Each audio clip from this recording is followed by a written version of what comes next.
Assalamualaikum warahmatullahi wabarakatuh. Gimana kabarnya teman-teman semuanya? Semua sehat ya di rumah ya?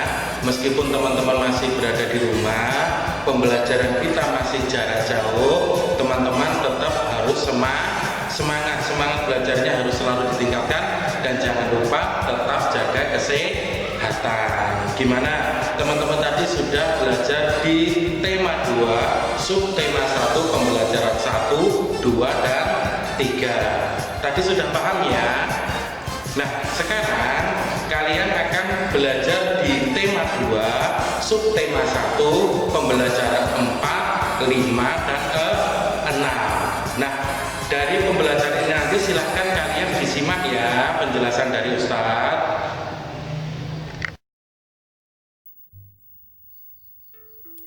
Teman-teman, sekarang kita belajar di tema 2, selalu berhemat energi, subtema 1, sumber energi, pembelajaran 4, 5, dan 6.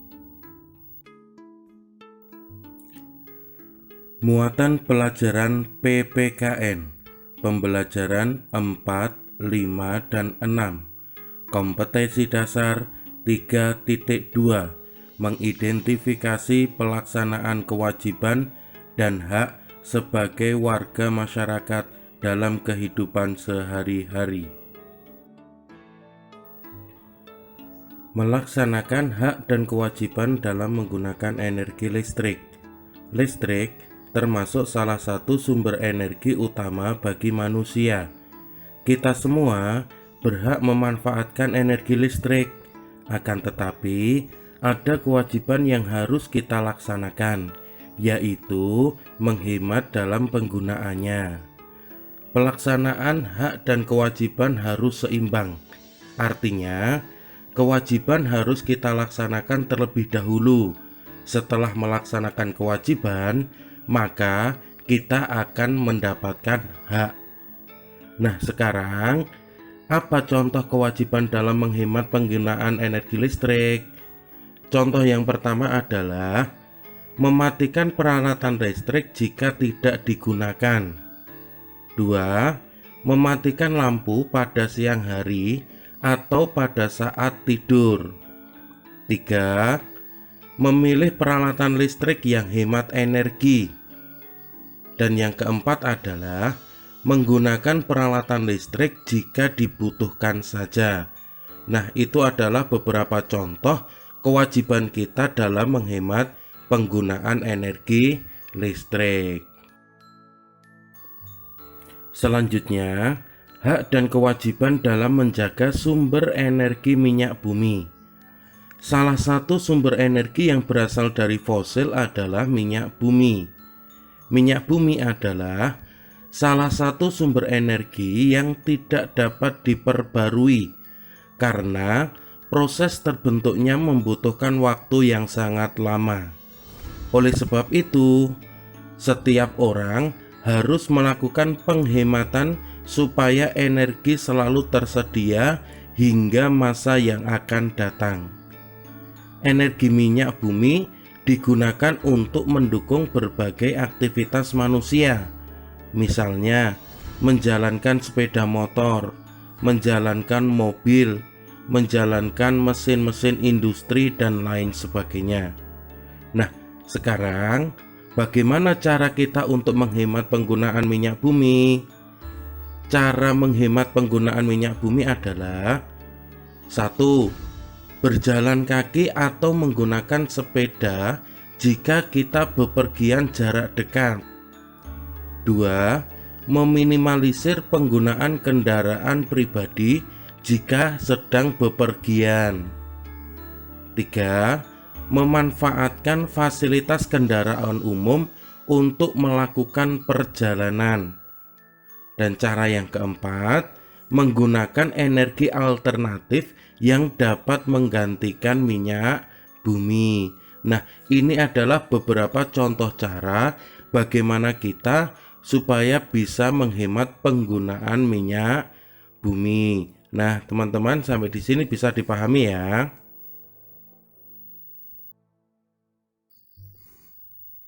Sekarang kita akan belajar di muatan pelajaran bahasa Indonesia, pembelajaran 4, 5, dan 6. Kompetensi dasar 3.1, mencermati gagasan pokok dan gagasan pendukung yang diperoleh dari teks lesan, tulis, atau visual. 3.2, mencermati keterhubungan antar gagasan yang didapati dari teks lesan, tulis, atau visual.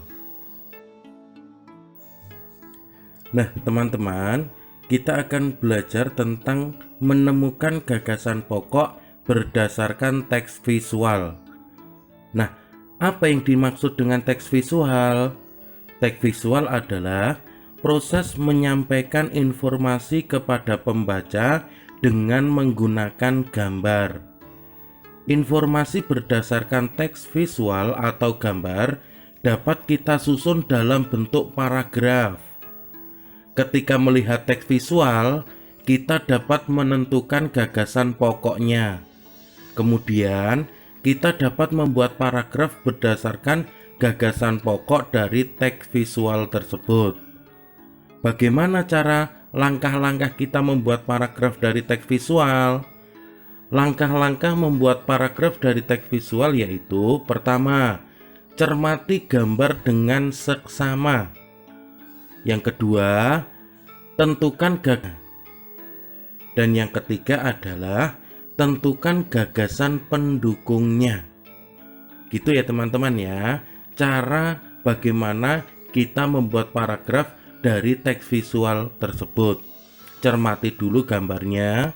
Kalau sudah, kita tentukan gagasan pokoknya dan gagasan pendukungnya. Bisa dipahami teman-teman ya. Nah, teman-teman, di sini Ustadz memberikan contoh bagaimana kita menentukan gagasan pokok dari teks visual. Kalian lihat di slide yang ada di video ini. Di situ ada gambar apa? Ada gambar lautan, kemudian ada gambar peralatan untuk mengambil minyak bumi. Nah, berdasarkan visual itu atau gambar itu, maka bisa dibikin suatu paragraf. Di sampingnya ada satu paragraf. Ustadz bacakan sekilas di bagian depannya saja. Minyak bumi termasuk sumber energi yang tidak dapat diperbaharui. Proses pembentukan minyak bumi membutuhkan waktu yang cukup lama, bahkan bisa mencapai jutaan tahun, dan seterusnya sampai akhir paragraf. Itu merupakan paragraf yang dihasilkan dari gambar yang ada di sampingnya. Nah, dari gambar dan paragraf tersebut, maka kita dapat menentukan gagasan pokoknya. Kalian lihat penjelasan di bagian bawah ya.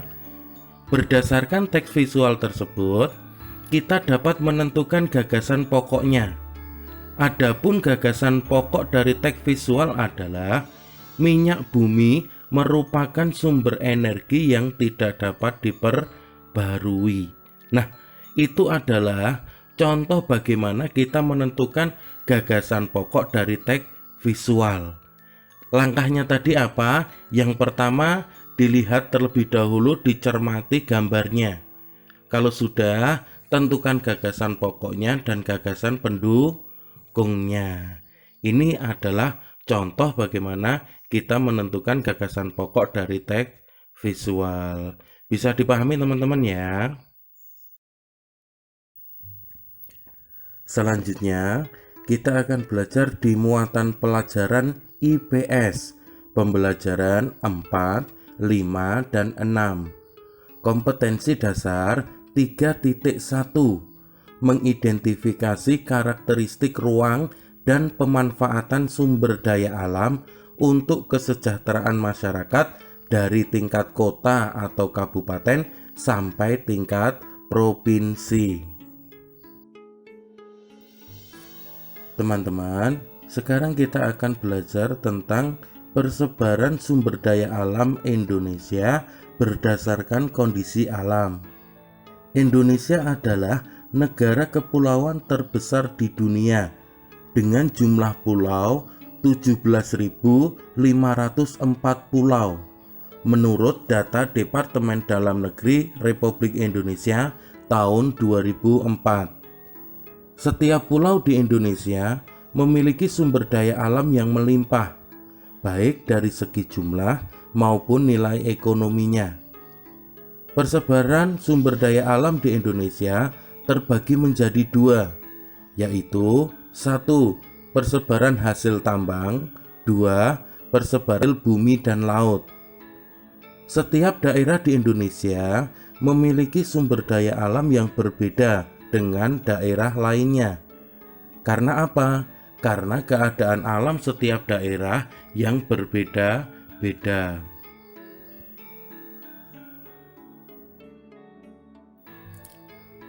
Nah, teman-teman, berikut Ustadz akan memberikan contoh peta persebaran sumber daya alam di Indonesia. Yang pertama, persebaran hasil tambang. Di situ Ustadz sudah memberikan peta persebarannya.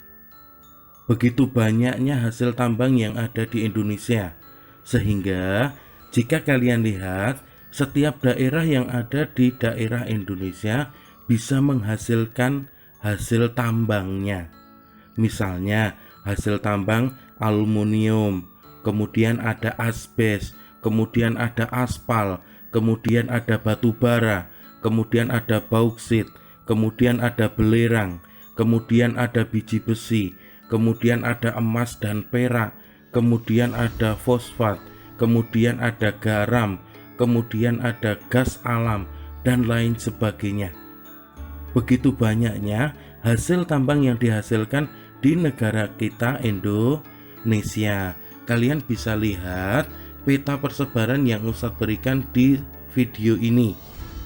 Teman-teman bisa lihat bagaimana banyaknya hasil tambang yang bisa dihasilkan di negara kita Indonesia dari daerah satu ke daerah yang lainnya.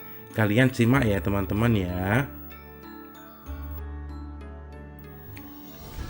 Selanjutnya, selain hasil tambang yang dihasilkan di negara kita Indonesia, persebaran hasil pertanian, perkebunan, kehutanan, peternakan, dan perikanan di negara kita Indonesia juga melimpah. Di sini Ustadz juga memberikan contoh peta persebarannya. Yang pertama pertanian. Di situ ada hasil tani, padi, jagung, singkong, kedelai, dan kacang tanah. Dari daerah masing-masing yang sudah Ustadz berikan di slide ini. Teman-teman silahkan dibaca. Kemudian yang kedua adalah perkebunan. Ada tebu, ada tembakau, ada teh, ada kopi. Di situ juga daerahnya juga sudah Ustadz cantumkan. Bisa kalian baca dan dilihat. Kemudian selanjutnya di kehutanan. Ada hasil kayu meranti, ada kayu jati, ada kayu cendana, ada kayu akasia, ada kayu rasamala, dan ada kayu rotan. Di situ daerahnya juga sudah Ustadz cantumkan. Selanjutnya peternakan, ada hasil sapi, kemudian ada kerbau, kemudian ada kuda, dan kemudian ada babi. Di situ daerahnya juga sudah dicantumkan. Dan yang terakhir adalah perikanan. Ada udang, ada bandeng, ada hasil laut, ada hasil air tawar. Daerahnya juga sudah dicantumkan. Ini adalah contoh persebaran hasil pertanian, perkebunan, kehutanan, peternakan, dan perikanan yang ada di Indonesia. Yang Ustadz cantumkan di sini hanya contoh beberapa saja, yang mana hasil bumi yang lainnya masih sangat banyak. Teman-teman bisa dipahami ya sampai di sini ya. Sekarang kita akan belajar di muatan pelajaran SBDP pembelajaran 4, 5, dan 6. Kompetensi dasar 3.2 memahami tanda tempo dari tinggi rendah nada. Tanda tempo dalam lagu. Apa itu yang dinamakan tempo? Tempo adalah ukuran cepat dan lambatnya dalam lagu. Ketika kita menyanyikan sebuah lagu, kita perlu memperhatikan kesesuaian antara tempo dengan tinggi rendahnya nada pada lagu. Ukuran yang digunakan dalam tempo adalah beat. Apa itu beat? Beat adalah ketukan yang menunjukkan banyaknya ketukan dalam 1 menit. Contohnya, dalam birama 4/4, 1 beat sama dengan 1 ketukan, sehingga 1 birama berisi 4 beat. Teman-teman sampai di sini bisa dipahami ya. Nah, berikut adalah pembagian tanda tempo dalam sebuah lagu. Yang pertama ada largo, artinya lambat sekali. Yang kedua ada lento, artinya lebih lambat. Yang ketiga ada adagio, artinya lambat. Yang keempat ada andante, artinya sedang. Yang kelima ada moderato, artinya sedang agak cepat. Yang keenam ada allegro, artinya cepat. Yang ketujuh ada vives, artinya lebih cepat. Dan yang kedelapan ada presto, artinya cepat sekali. Nah, ini adalah istilah-istilah dalam pembagian tanda tempo dalam sebuah lagu. Teman-teman bisa dipahami ya. Nah, gimana teman-teman? Dari penjelasan tadi sudah bisa dipahami ya. Nah, untuk teman-teman biar lebih paham lagi, silakan nanti teman-teman mengerjakan tugas seperti biasa. Nanti tugasnya akan diinformasikan di WA grup kelas masing-masing. Nah, untuk itu kerjakan dengan teliti, tidak usah buru-buru, dan jangan lupa berdoa sebelum mengerjakan. Gitu ya teman-teman ya. Terima kasih. Assalamualaikum.